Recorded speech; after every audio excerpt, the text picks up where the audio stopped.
Hi friends, it's me, Kate Mercy. Welcome to my channel. Today we're going to be doing my everyday go-to summer base. So I have combination skin, which means that some parts are dry, some parts are oily. So I'm going to show you my favorite products for the summertime where I am sweating to death. So if you want to see what I use, then keep on watching. For my primer today, I am going to be going in with the Huda Beauty Matte Perfection Primer.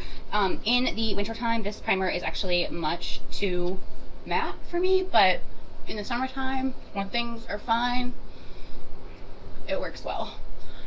You might be wondering why I didn't wear sunscreen and why I'm so crisply burnt. So here's actually some helpful information. So I think we probably all know that sunscreen has an expiration date. What I did not think to investigate was when I'm buying a brand new bottle of sunscreen from the drugstore or like a discount store to make sure that it's not expired. So this is a result of that, not as so much negligence. So I apologize if this is really distracting. For my go-to cost-effective summertime foundation, I go in with the Soap & Glory Kick Butt foundation. I'm using the shade 1. I really need a darker shade of this, so to make sure that it's not too pale on my skin, I am going to go in with the Born This Way concealer, just because this is a little bit more my skin tone right now.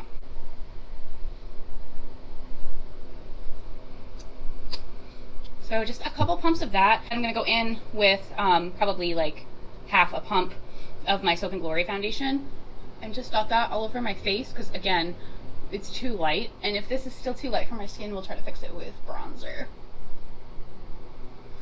For summertime, I much prefer a not super full face. I just prefer for my skin to peek through. Of course, I also prefer for my skin to not be like so burnt, but we live and we learn. We live and we learn.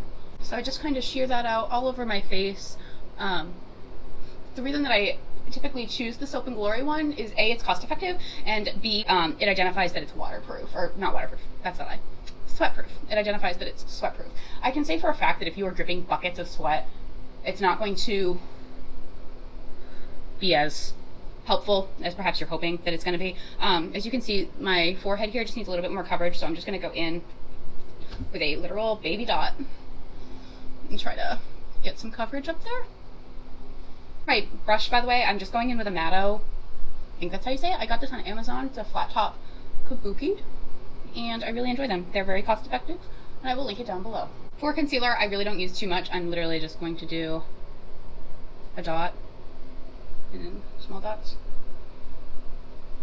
I'm gonna blend that out with my brush. Not sure how many of you film yourselves, but I find that in real life, I don't find that my dark circles are super offensive, and then I get on camera and I look like an absolute goon. I don't know what the barrier is here, but here we are. Here we are, friends. For under my eyes, to set that just so that it doesn't move around and crease, I'm going to go in with my Pat McGrath Labs under eye powder. I have the lightest shade, which presents itself as a bit of a white.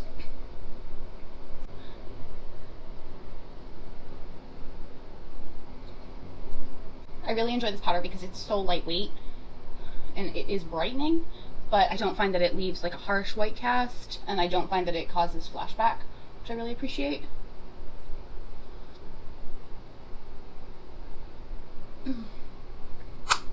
Before I go in, I am going to set my entire face because, again, this is a summertime, my go-to summertime look, so I am trying to prevent my oils from coming through. I'm trying to keep my base very matte, but before I do that, I am going to go in with cream bronzer. I just find that it sits very nicely and naturally on the skin, and if I'm already setting my entire face with a powder, I don't want it to be too powdery. I want to still kind of look natural. So I'm going to go in with, I can't hold anything today. I am going to go in with my Tarte Breezy Cream Bronzer in the shade Seychelles, and I am using one of my blinged brushes. This is the F3.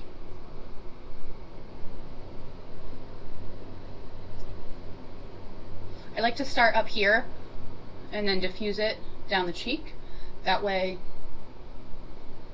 you're not getting a ton of pigment like right in here, or like the majority of the pigment is going to be located up here towards your temple, and it's easier for me anyways to blend it in and just give some color back to the face.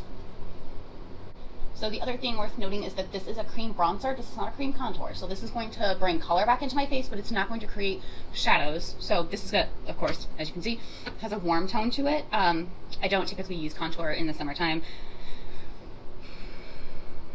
Or anytime, honestly. I'm not a super contour. I should be more into contour than I am. I'm just not. The contour uses cooler tones to create shadows, which I could seriously benefit from. I don't know what the barrier is for me, honestly. I just don't honestly prefer it. But I do love bronzer. And then I just take it behind, like right under here and down my jaw. It's really important to blend this.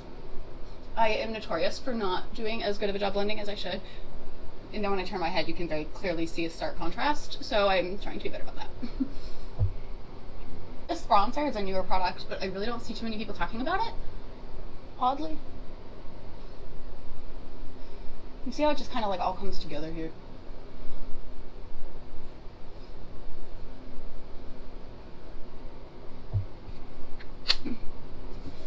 Okay. I'm going to do a light layer of powder all over my face. I'm going in with the Fenty Beauty Pro Filter powder in the shade Butter. And I am just going in with my Bling Brushes F1 powder brush. I admittedly got a little too much powder here, so.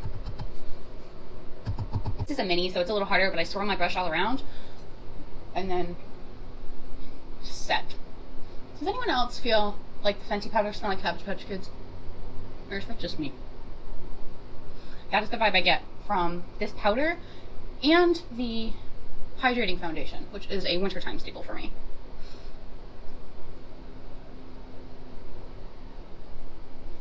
And it's just a light dusting all over my face. I personally identify that my face has been set is if I touch it, it's no longer tacky. And it just feels really smooth.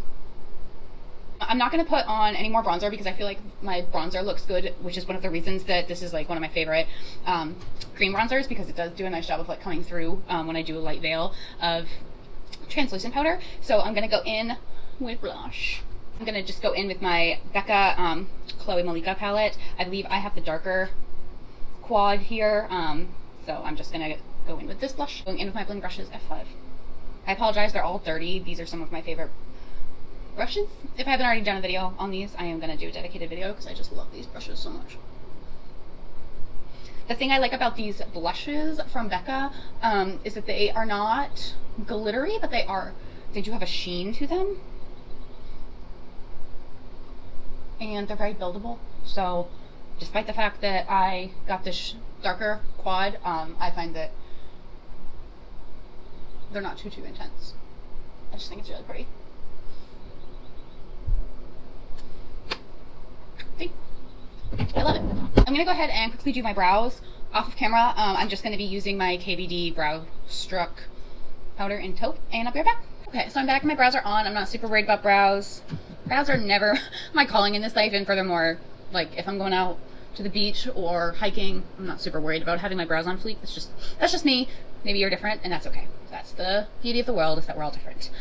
What I do enjoy doing though is going in with a fixing spray before I do my highlighter. The one that I enjoy currently, and it's a cost-effective option, is the I Heart Revolution fixing spray, and this is the green tea variety. So I just spray that excessively all over my face, and then I go into my fan. If you're looking for a cost-effective fan, I found this at the Dollar Tree. If you don't have $35 to spend on a Sephora Patrick Ta one, or whoever makes it. $1. My favorite highlighter combination lately has been the Charlotte Tilbury Spotlight, the liquid formula. So I just go in, there's a little bit actually on the top, and I take my 2 fingers. That's a lot, so don't do that. And I just try to put it where the light naturally hits my face. And you see how it's not like a blinding highlight by any stretch, but it's still really pretty. This method for me with my 2 fingers works the best.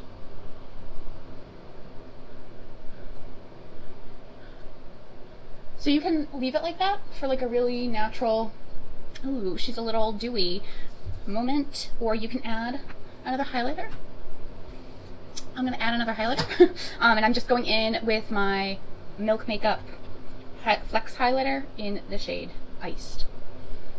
If you are a similar skin tone to me, this looks very gold in the pan, and quite frankly when I got it I was really worried that it was going to be too golden, but as you can see it is very shiny, especially on top of the other one, but it's not super golden by any stretch.